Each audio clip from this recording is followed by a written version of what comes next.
Y'all ready? Yeah.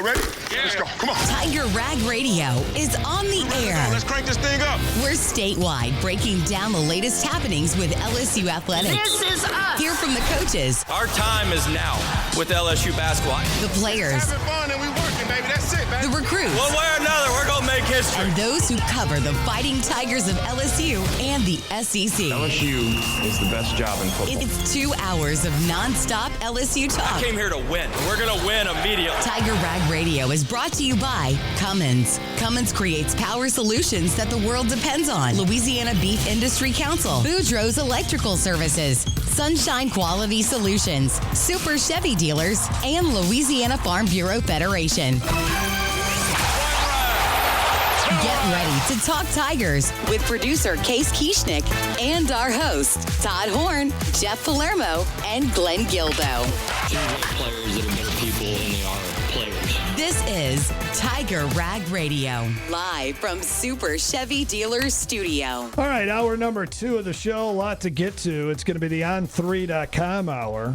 Chris Lowe will join us a little bit later on from On3.com, get the national perspective of college football. We're about 2 months away now, if you can believe it. That's one of my favorite things about 4th of July. That means football season is right around the corner.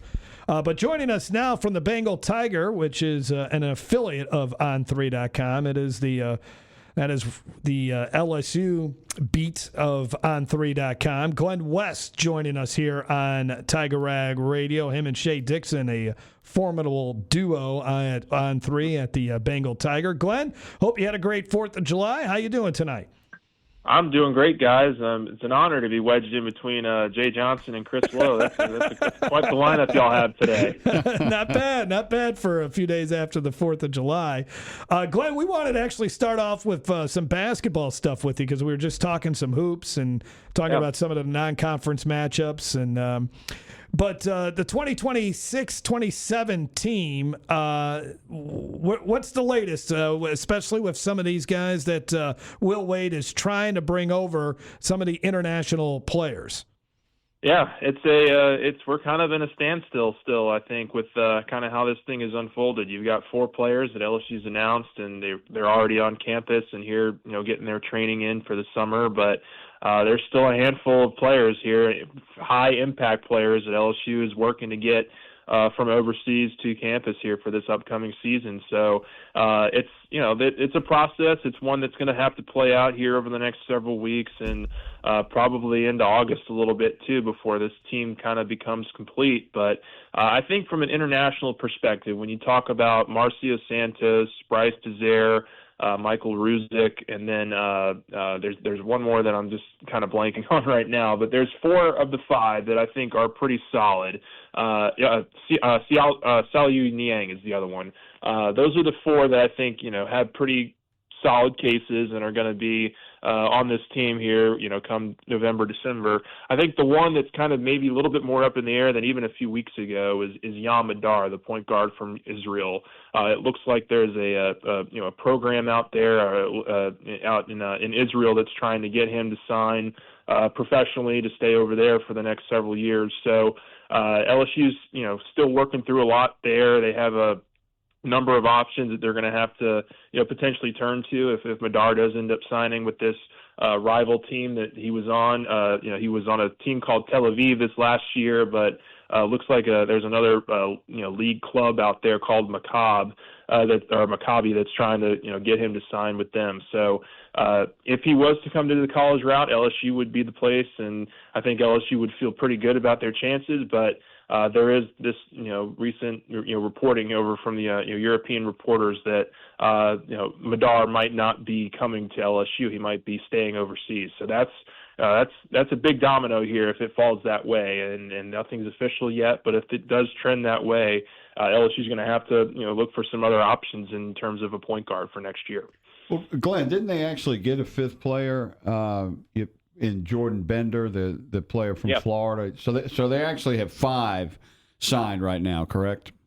Yeah, I'm not sure if Bender is officially signed yet. I don't think they've announced him quite yet, but he is going to be the 5th. He's going to be a high schooler here that will be on campus, and I would imagine if he's not already, will be here in July or August. But yes, he's going to be on the team as well.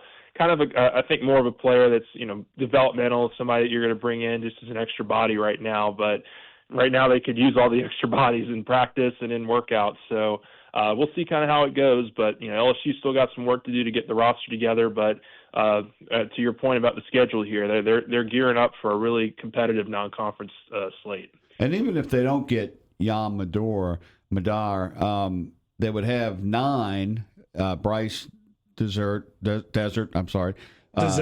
Saliu Niang, who you mentioned, Michael Ruzick, and Marcio Santos. And Ruzick and is 7 foot.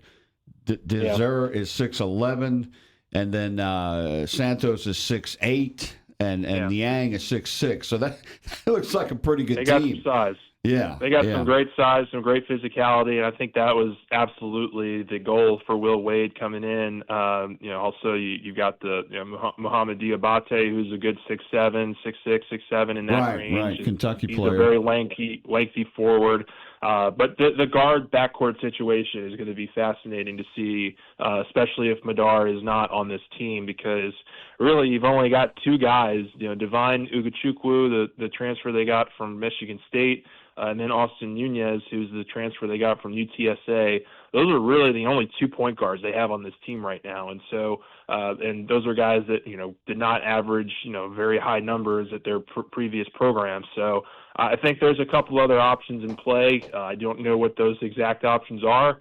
Those are being kept pretty tight to the vest right now, but I think that if Madar is not on this team, that it'll have some good contingency plans on how to fill that point guard spot. Got to give you credit, Glenn. You're on your A game with these pronunciations, man. You better. I've had enough practice at it. I've been practicing for a few months now. So. Glenn, you're going to have to meet with Kent Lowe, because Kent was a little worried about it in Natchitoches a couple weeks ago. Not everybody can be named Glenn West. That's unfortunate. Well, I've been joking that I need to take up Rosetta Stone and get 4 different languages under my belt before it's basketball season. But we got some time still. I'll tell you one thing. Will was talking about how one of the things he learned since he was at LSU the first time was that he's got to go more defense, and he's got some.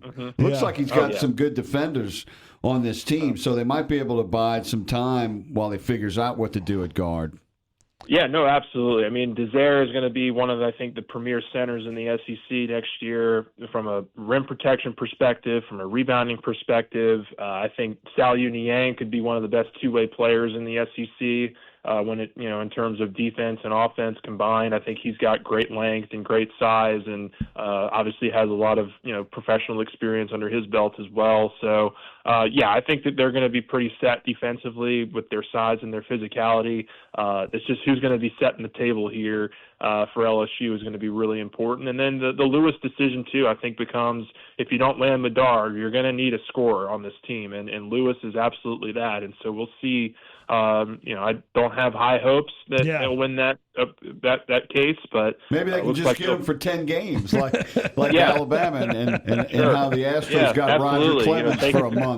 Take it to court and find a friendly judge, and you'll have it for your season. So. All right, let's talk a little football. Another commitment for the Tigers today is Jaden Anding, the 4-star safety from Ruston High, committed to LSU. The Tigers are up to 16 commits. What do you like about this class? What sticks out to you the most, Glenn?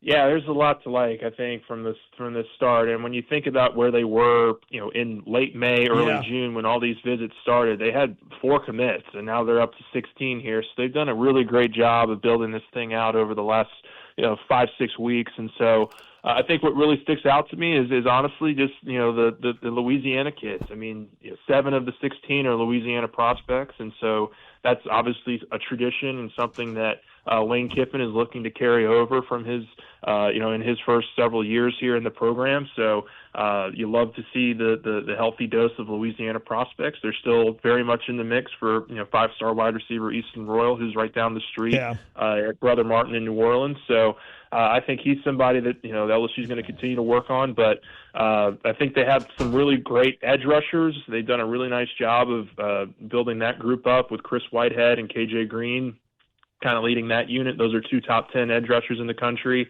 And then running back is another group that really went from zero to hero in about a matter of 72 hours. They went from 0 commits to 3 commits in about 3 days.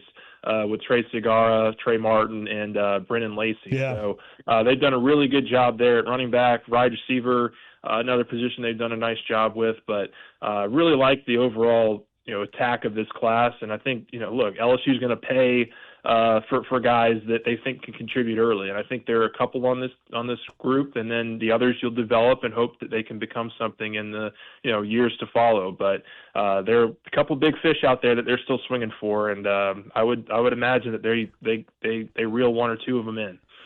Hey, Glenn, our producer Case Kieschnick has a question for you. Hey, Glenn, you kind of covered pretty much all of the position groups there, and when you look at the class, it's one that touches on almost every unit on the team, but the one that sticks out to me at least is the linebacker core. And then on the interior of that defensive line, I know you mentioned Jalen Brewster there. What are some names to look out for maybe in the middle of the defense there? Are there any targets that they're going after? Yeah, certainly Brewster is the one to really kind of target there. I think they've done a really nice job of making their pitch to him, and so we'll see. I mean, I think Texas Tech still feels pretty confident that he'll hold on to them or stay committed to them, but LSU's still pushing away at that one. I think for me, the middle of the defense is going to be really interesting because linebacker, they didn't get a commitment in the 2026 class, and it looks like that they, I don't want to say have struck out, but they kind of had to readjust their board a lot at linebacker here over the last several months, and so I don't know that there's anything imminent from a linebacker perspective, but they've done a pretty good job of filling out the rest of this class. You've obviously got the quarterback in Peyton Houston, you've got the 5-star tight end in Ahmad Hudson, some really solid wide receivers, a couple O linemen, a couple 3 defensive backs now in the secondary. So I think that they'll continue to swing big for some guys, but I think the bulk of the work has been done here over the last month or so, and they've done a really nice job of going from 4 players to 16 players in a span of really about a month. Hey, Glenn, we're going to go ahead and give you the trifecta, man. What do you think of Jay's portal class? And number 2, who do you fear that he may not be able to keep from his high school class with the MLB draft this weekend? Yeah, it's a loaded portal class. I mean, I think from a position player perspective, LSU has a championship level offense next year. I mean, they just swung for the fences and they got every big player that you can possibly think of to help fill the void of some of the players that they're losing. And then, obviously the retention of Stephen Milam, Kate Arambidi, Omar Sterner really rounds out that roster extremely, extremely well. So I don't have many reservations about the position player side. I think LSU is going to be, absolutely one of the best offenses in the country. I think they'll be much improved defensively. I think the biggest question mark here and what we'll have, going forward is just what is going to be the internal development of this pitching staff. They have so many guys that are capable and have shown at times to be really solid arms, but they've also shown some struggle, and they're going to have to develop. And so they've done a really nice job of adding a couple of pieces that I think are going to come in and compete right away in Landon Hood and Diego Velasquez. But to your point, this is going to be a huge weekend from a freshman high school perspective, particularly on the pitching side. There are some really tremendous pitchers in this class, and several of them are very much draft prospect kind of guys. There's Lucas Naraki, there's Logan Schmidt, Jensen Hurstkorn. There's a lot of really talented pitchers. Colby Stringer's another one that could potentially sign here. But if LSU is able to get 1 or 2 of those top 5 or 6 arms to come through, they'll be immediate impact pieces, I think, next year as well. So that to me is going to be kind of the final stamp here on this offseason for LSU, is what they're able to get from the pitching perspective in the draft. But I think they feel pretty good about maybe 1 or 2 of those guys getting through, but you obviously have to wait and see how it plays out, on the 11th and 12th here this weekend. Yep, Major League Baseball draft actually on Saturday, or at least that's when it starts. Glenn, thanks a lot. We appreciate your time, man. Enjoy the rest of your summer, and we'll see you in about a month. Yep, absolutely. Thanks, guys. Glenn West from On3.com, the Bengal Tiger. Let's take a break. More of Tiger Rag Radio when we come back. I'm Richard Fontenot, president of the Louisiana Farm Bureau Federation. For more than 100 years, Louisiana Farm Bureau has been the voice of Louisiana agriculture. Louisiana Farm Bureau advocates on behalf of all the farmers and ranchers across our great state. What that really means is we advocate for you to ensure we have the safest, most abundant, and affordable food supply in the world. Louisiana Farm Bureau is 145,000 members strong, and we want you to join the Louisiana Farm Bureau family. Visit lafarmbureau.org. The Louisiana Farm Bureau Federation, the voice of Louisiana agriculture. Now, back to Tiger Rag Radio, live from Super Chevy Dealers Studio. Back here on Tiger Rag Radio, Jeff Palermo, along with the executive editor for Tiger Rag Magazine, Todd Horn, and the editor, Glenn Gilbo. Case Kieschnick, who works for Louisiana Radio Network and Tiger Rag, is our producer tonight. I'm not a gamer, but I used to be back in the college days. Man, I can. You don't shoot fireworks. You're basically boring. I shoot fireworks on the day you're supposed to shoot fireworks, not 24 hours after the time you were supposed to shoot fireworks. Was that you calling the 911 line or whatever it was? I've never called 911 either. Are you one of the neighbors that knocks on people's doors the day after a holiday and demands take all the decorations off? No, I'm not. I'm not that guy either. I just don't think on Sunday night, a full 24 hours after 4th of July, you should be firing off fireworks. Well, you got leftovers, man. You want to keep that in the attic. You guys, you should move to Mandeville because now on New Year's it's horrible because it's like all 24 hours straight. And I accept it on New Year's Eve and July 3rd and even July 1st and 2nd. I'm fine with it. So in Mandeville, it's crazy on New Year's for 24 hours. Yeah, like full 24 hours. But July 4th, maybe they had some stuff going on the 5th, fireworks. I didn't really hear them. Yeah. No, people are traveling too. There's other things. People are on the boat, all that kind of stuff. Okay, but you're not a gamer either. I'm not a gamer either. I used to be. So, but anyways, to get to our point here, EA College Football 27 is out, right? Like you can go out and play it now. Is that correct? I can't answer that. Case, I'm not sure if you can play it, but they rank players. I'm not a gamer either. The majority of the population cannot play it. They've had some like insider stuff, and if you pre-order, you can probably get it. Okay. But they're kind of releasing all the ratings right now before the game. So they're doing player rankings and what they're rated, right? Yes. Right. And you got an article case up at TigerRag.com? Yes, I do. It's Trades Green is one of the top-rated players on LSU's roster. He's the number one, or at least tied for number one, in all of college football at a 92 overall. It goes up to 99. The thing that sticks out to me there is if you go, they break it down skill by skill. His speed, his catching, everything. His spectacular catch, is 97. So almost as high as you go. I think the only couple guys higher are like Jeremiah Smith, the top wide receivers in the country. You add that with the 6'7" frame, and I'm sure he's going to be really annoying to play against if you're going against the Tigers on EA College Football. And Case, you pointed out in the article, and you go ahead with what Lane Kiffin and Charlie Weiss do with their tight ends traditionally. Well, I mean, if you look at just the last couple of seasons, what they've been able to do there, they produce guys that are going for 400, 500, 600 yards, catching similar number of passes as Trades Green did last year. Of course, Trades Green is a bigger red zone threat than any of those guys, and he's got probably more talent, more athletic ability, just a bigger frame than any of them. So give those guys someone with the tools that Trades Green has, and he's really poised to have a big breakout season as one of LSU's top receiving targets, not just top tight end. So if I hear you right, you're basically saying that Trades had the same number of catches, number of receptions, but substantially less yardage than the Ole Miss guys did because Garrett Nussmeier couldn't throw the ball past the line of scrimmage. I don't know if I'm saying all that, but you can say that. But and those guys were probably more open too because Ole Miss ran the ball well, which opens it up for the tight ends. What's the run? What is this run that you keep talking about? Back in 2019, you remember when they had Clyde Edwards-Helaire? Right. That's what it's going to be like this year. Right. And Caden Durham and Harlem are about the same size as Clyde. Who got to go to Taylor Swift's wedding, by the way? Who did? Clyde. That's right. Yeah, because he was a teammate of Patrick Travis. Mahomes. Yeah, or Travis. Yeah. I don't know why I said Patrick Mahomes, but I'm sure Patrick was there too. Patrick, yeah. And why Andy Sandler or who's Adam the guy? Sandler? Adam Sandler. Yeah, I don't even know his name.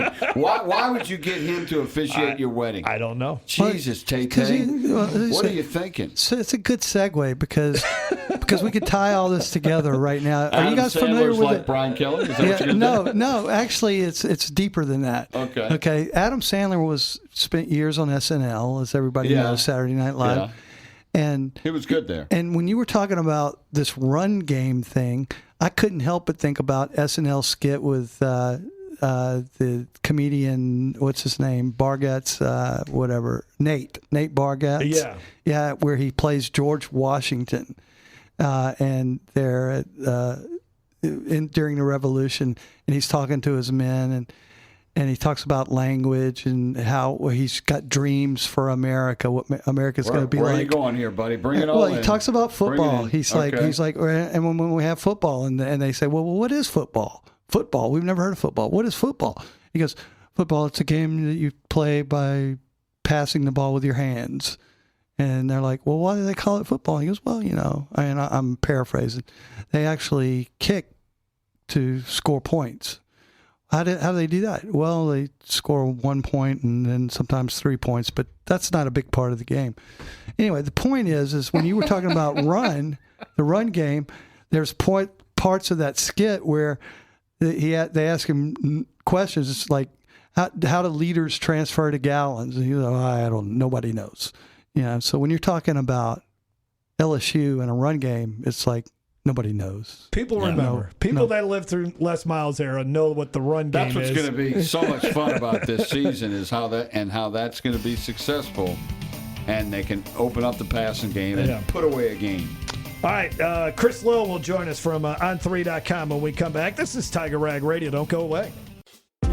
The East Baton Rouge Parish Library's dedicated millage continuation is on the June 27th ballot. This is not a new tax. It's a continuation of the library's existing dedicated funding source at a lower rate, 9.5 mils, which is 14.4% less than the rate approved by voters in 1995, 2005, and 2015. Without it, future library services could be reduced, including hours, collections, and programs. Early voting begins June 12th. Learn more at ebrpl.com/millage. How you doing? This is Snoop Dogg. Tiger Rag Radio. Ladies and gentlemen, boys and girls, you are tuned in. Talk LSU sports, interviews, opinions, and your calls around the Tiger Nation. Baton Rouge was a life for me. Home with LSU Tigers. Now more Tiger Rag Radio. Hey, we love to score and get highlights and championships and play to win. Tiger Rag Radio.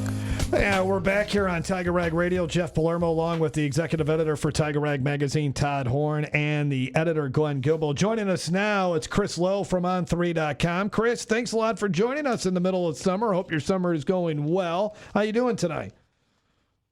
Doing great, guys. Good to be with you. Oh, good to be with you. Lane Kiffin, obviously, is one of the biggest storylines going into this 2026 college football season. What do you think is a fair expectation of what he should be able to accomplish in his first season at LSU? Yeah, Lane's been quiet. This is probably, in all the years I've known Lane, this is probably the longest that I can remember going where he's been this quiet, to sort of lay in low. Sort of odd, really. I go back with Lane almost 20 years. I never remember him being sort of this in the background over the last couple of months. But no, I mean, that's the question everybody's asking. Certainly LSU has invested in him and his staff and this roster to win a national championship in year one. I mean, you're going to spend between $45 and $50 million on the roster. Lane's making $13 million. He got an open checkbook to bring in guys like Charlie Weiss Jr. and stock that staff with really good coaches. So, I mean, if they're not in the playoff and swinging for it, then it's going to be a disappointment. And Lane would be the first one to tell you that. Now, I think he's tried a little bit to maybe temper expectations in this first year because there's always a transition. They got to build continuity in their offensive line. Where is Levin health-wise? There's questions like that. But it's going to be a talented roster, and I have no doubt, zero doubt, that Lane will win big there at LSU. I just, is it this first year? I don't know. Chris, this is Todd. Do you he really rebuilt that whole roster. I mean, LSU has 108 players on their roster right now as it stands today. And, we were talking about it earlier. He brought in more than 40 in the portal, and he brought in, what 16 or 18. It's close to 60 new players just from those sources alone. I mean, that's a lot of reconstruction. Yeah, it is. And, really Lane was ahead of his time when it comes to work in the portal. He really was that first guy that went out there when he was at Ole Miss and reconstructed his roster through the portal. So he knows what he's doing. He understands what type of player he's looking for, at all different positions. But to your point, yeah, and sometimes it doesn't just click right away when you bring in that many new guys. And, it's a new staff. A lot of those guys have been together. He and Charlie have been around for each other for a while, Kevin Smith. So there's continuity there among the staff. But I think that's why I'm hesitant to say that they're just definitely going to be a playoff team. I think they've got a chance, a really good chance to be a playoff team. But, their schedule, like everybody in the league, this is probably where we all need to wrap our hands around. This is a new day, and maybe reprogram our minds, because 9 league games for the first time ever. Everyone's playing 10 Power 4 games this year in the SEC. It's going to look a lot different come November, guys. There's going to be a lot of 3-loss teams in that league. They're going to be pretty good football teams that don't make the playoffs. Mm-hmm. Yeah, Chris, hey, this is Glenn. And that's why I think LSU's game at Tennessee in November could be the swing game to keep LSU off of 3 losses and keep them at 2, possibly. How good do you think Tennessee will be this season, particularly late in the season? Yeah, well, LSU's has a much better roster than Tennessee. I think they'll be a better team. Certainly, at quarterback, if Levitt stays healthy, Tennessee's going to play a kid, whether it's the true freshman Brandon or McIntyre, a redshirt freshman who's never taken a meaningful snap at a college game. So, and I know that game's in Knoxville. That's a hard place to play, but that's one if LSU's healthy that I would say right now, Glenn, they're going to be a 4 to 6 point favorite in that game. A lot can happen between now and then. But to me, though, does LSU lose when they shouldn't lose? Yeah. I mean, it seems like there's always that one game. As good as Lane has been, they always seem to lose that one game that they should lose. And can he avoid that this season? Yeah. Like in 24, he actually lost 2 of those games, Florida and Kentucky. He shouldn't have lost either. He should not have lost to LSU. Yeah, well, he had that game won. He did. But yeah, LSU, man, on October 24th, they're at Auburn. November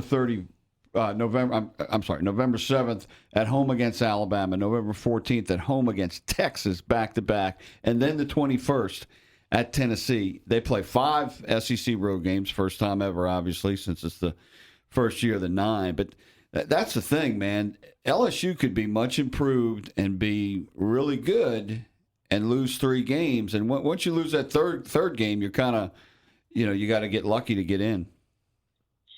Yeah, and that's why when you look at schedules, I'm doing a piece on schedules nationally that's going to run here in another week or so, where I've sort of done I did it every year when I was at ESPN. I'm going to start doing it on 3, where you sort of go and examine schedules, through and through, because that, especially now, man, it's such a big factor in teams making the playoff. When you look at Oklahoma last year, Oklahoma had 2 losses going into the month of November, and they ended up having to win 3 games against ranked teams just to make it into the playoff. And that's a tough hill to climb. So you're right, man. If LSU goes in that last month of the season and they've got 2 losses, that's going to be hard. And but not just for them, but for everybody. I think there's going to be, again, I want to repeat myself, there's going to be, 2, 3, 4 teams that are probably in that type of predicament going into the last month of the season that are right there in the running for a playoff. But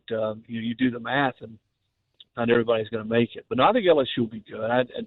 Listen, Lane is there's a reason he went to Ole Miss and did things there that they've never done before, and built that program into a playoff. I know they didn't go in 24, they did. They screwed it up that home game against Kentucky. I know he didn't coach last year, but he still built that team into a playoff team. And he's got more resources and got more money. He's got a state that I still think, and talking to a bunch of guys who coached there over the years, that year in and year out produces more championship caliber players in that state than any other state in the country. And they all grew up, as our buddy Ed Ogeron used to like to say, wanting to be Tigers. And I think he was the right fit for that. I mean, I know he got a lot of grief and probably deserved a lot of it for the way he left and sort of how it went down. But man, if you want to blame him for that, that's okay. But there's not anybody else in the country who wouldn't have taken that job. Yeah. And it's one of the best jobs in America.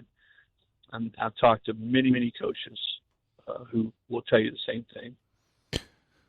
Chris, do you you talk about Lane Kiffin and offense, and you talk about Charlie Weiss and offense, Charlie Weiss Jr. and offense.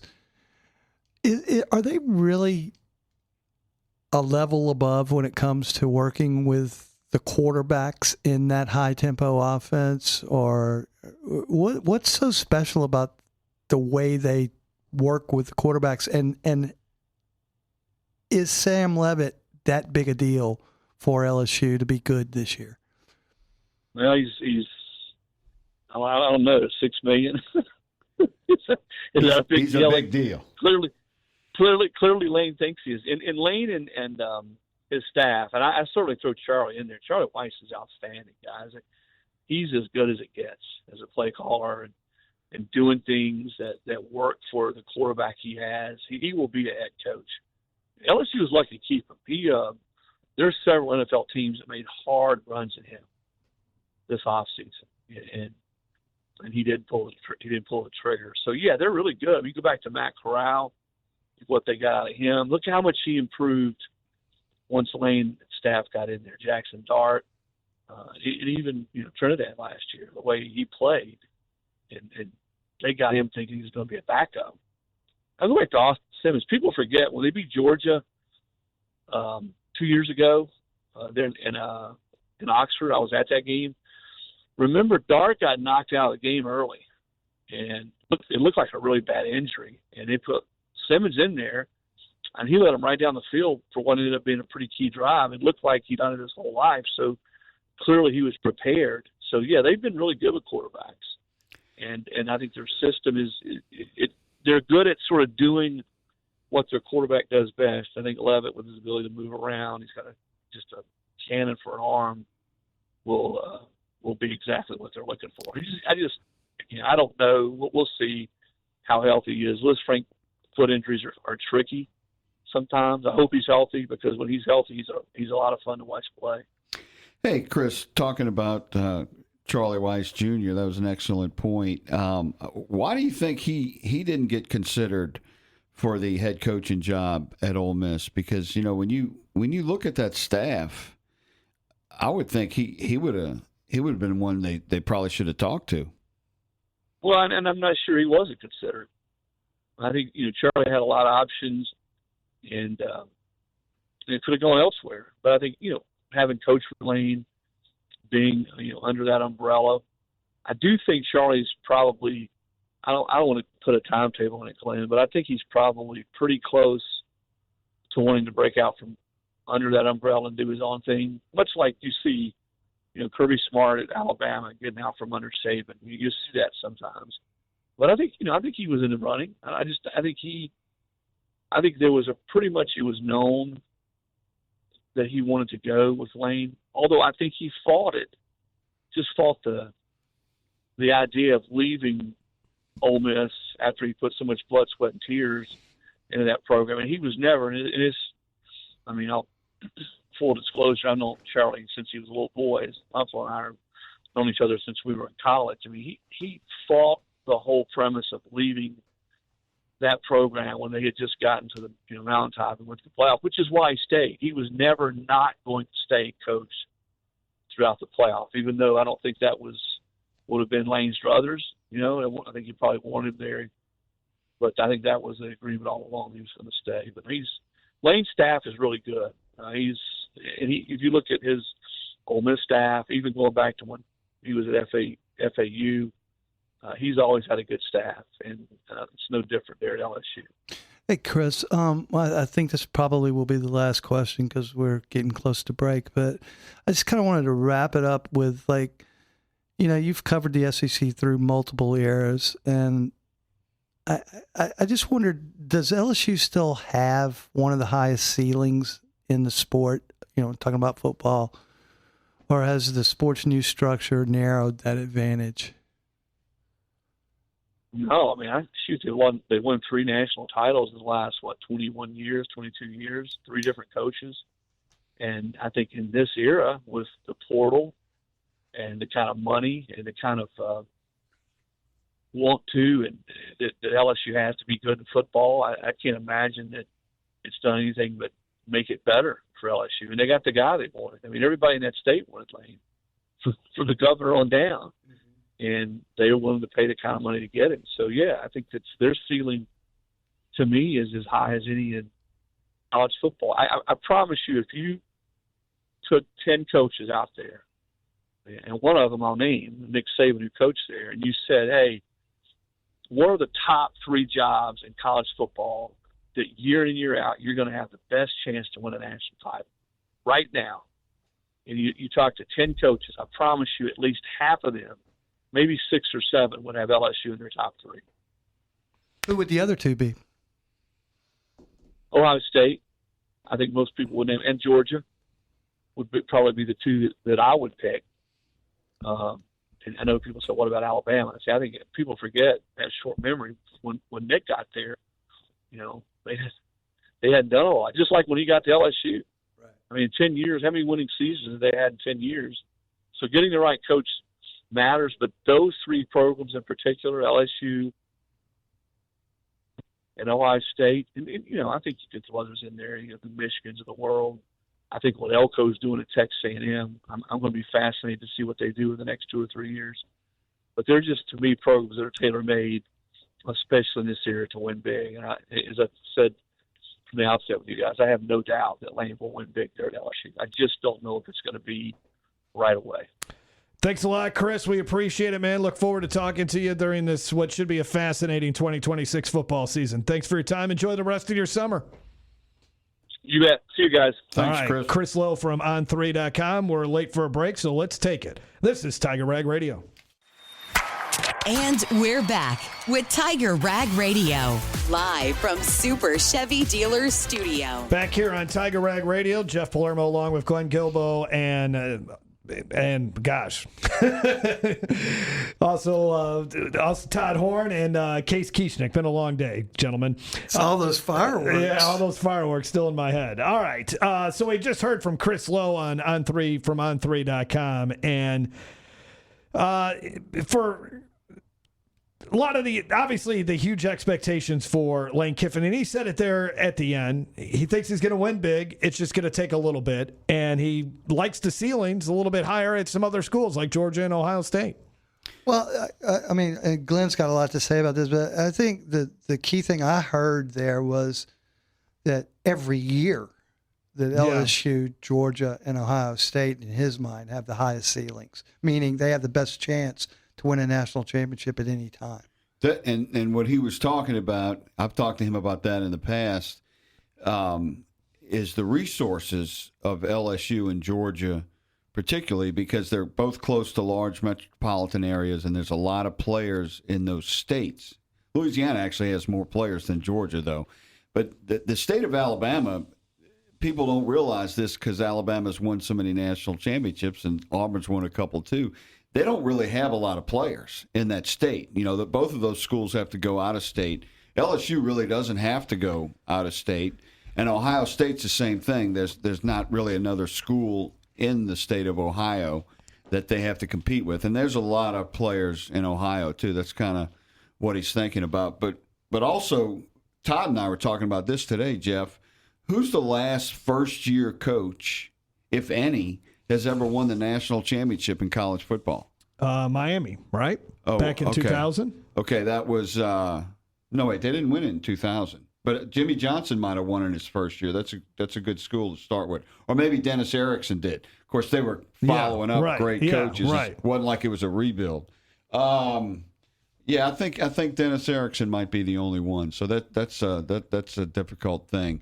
But the portal's a new world, and you're probably going to start seeing them. And the Indiana coach just won it in his second year, so it could happen. You're the money guy, Todd. How much do you think it helps a school like Georgia and Ohio State, those two schools in particular? And I know there are others. I mean, when you look at it, especially the turnover in coaches and having to fire coaches, the fact that Georgia is not having to pay a huge buyout to somebody, or Ohio State, the same thing. Like they're not paying off all these former coaches. How much does that equate to it? Well, I think that it is definitely, it hurts when you have to pay a $54 million buyout and then turn around and pay another $10 million buyout and then pay Will Wade's buyout. Those are dead dollars. So those are dollars. And what that means is that's money that you can't recoup. It's dead. You can't spend it for anything. You can't recycle it. So it hurts. It's just like draining the sink. But so it's an advantage not to have that situation. But again, LSU does have a vibrant donor world, and they've got a great NIL type program, and they've got a great program to bring in sponsors and huge money from found areas. So LSU I think does a great job of taking advantage of their brand and their appeal across the country. LSU is a national brand. We're in Louisiana. We don't necessarily see what everybody else does. We may believe it's a brand. It really is a national brand. I think it's been a national brand for a long time, but they only just recently, because they have really been kind of taking advantage of that because of NIL. Yeah, and I would say, and this may sound like a homer, and I'm not generally called a homer, but I think LSU has a stronger brand than Ohio State, and I think they have a stronger brand, I'm talking overall, than Georgia has. Yeah, I think they do too. I mean, when you talk an overall brand, and some of it doesn't all make money, but we had that conversation with Verge, like a lot of things contribute to that brand, like Kim Mulkey and basketball and Olivia baseball Dunn, and Angel Olivia Reese, Dunn. all that. Yeah, and Angel Reese. That they really are, and that's what Jeff Duncan's book is about. That we had him on. That's what that's all about. All right, we got to wrap up. Paul Skeens is going to get a win tonight. The Pirates are up big over the Astros right now, and Larry Coker won a national championship in 2001 in his first year. But that was a loaded Miami team. You're right. Loaded Miami team. All right, that does it. We'll see you next week here on Tiger Rag Radio.